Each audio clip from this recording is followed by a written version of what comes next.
So today we're going to do an update. Now this cheese is, it's 2 weeks old. And it's already starting to show a little bit of blue because I did put the penicillium in it because I do like that strong taste of blue cheese.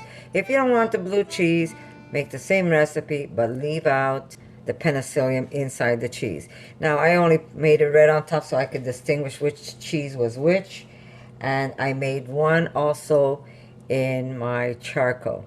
But I am going to crack one open just to show you.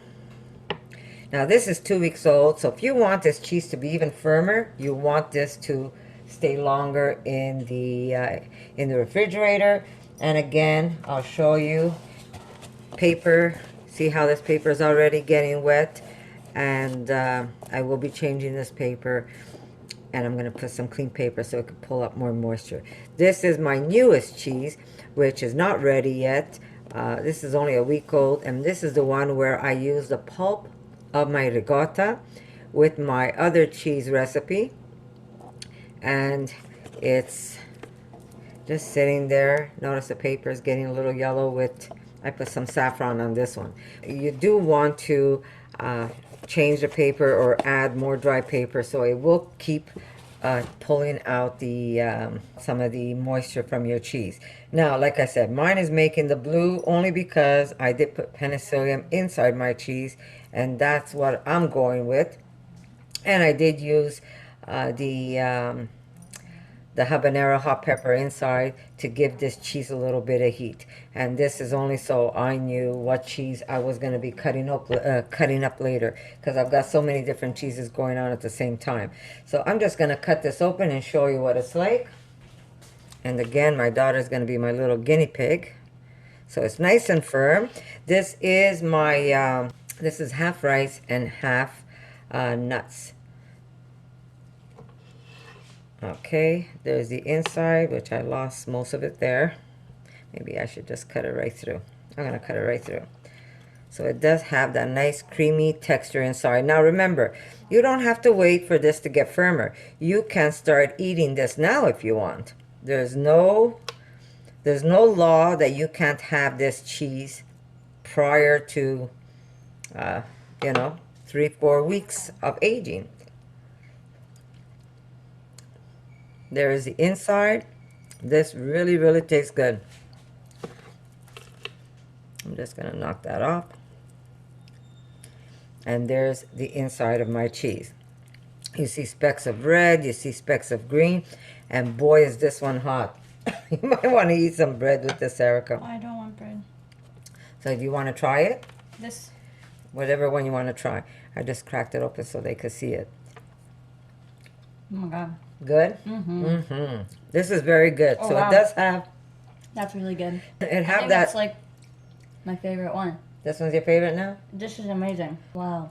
I'm choking off the hot peppers. It's This so tastes... hot. Guys, cut the heat because this is hot for perfect. me. You think so? It's I find so it's good. hot for me. Maybe I took a big chunk of hot pepper somewhere. But again, I'm using the blue. I'm using the blue or the mold because I like that very strong cheese taste. But you know what? This is just me getting creative. You can make the same recipe without putting the Erica's slowly eating all my cheese. It's just disappearing.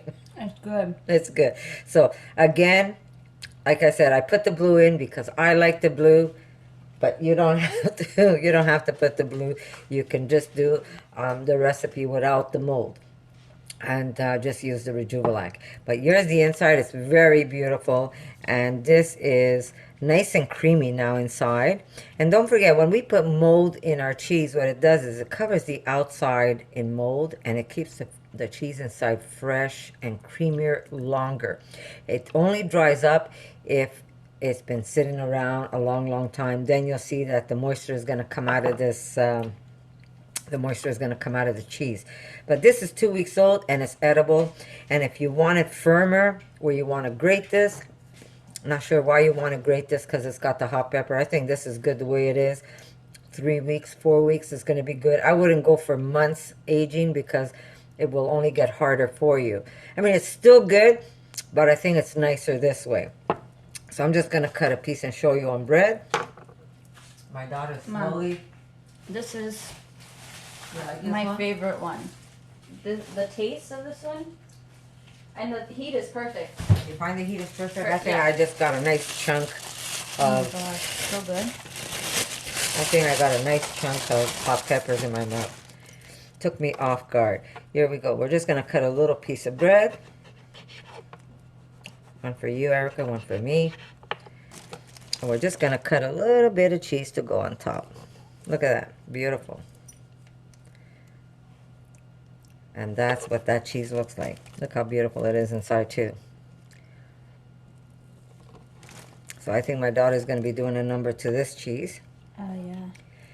And there you go. There's the update on this cheese. The black, I'm sure, is going to be the same. I can cut into it to show you.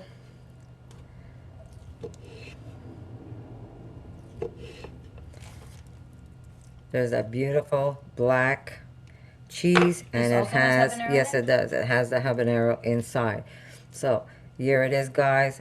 Very beautiful, very simple, very creamy, very firm, yet creamy. Delicious. Oh my God. And you know what?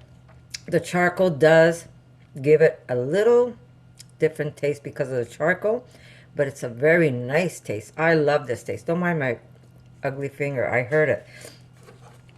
It is, I'm not touching anything with my finger, guys. Don't freak out.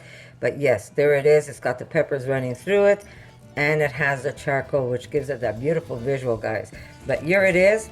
This is my newest cheese, and I hope you guys give this recipe a try. And if you do, come back, let me know, share with your friends. And guess what, guys? Soon I'll be doing an update on my other cheese, the one where I use a pulp, and I'm going to let you know how good that is. So guys, thank you, and I'll see you soon.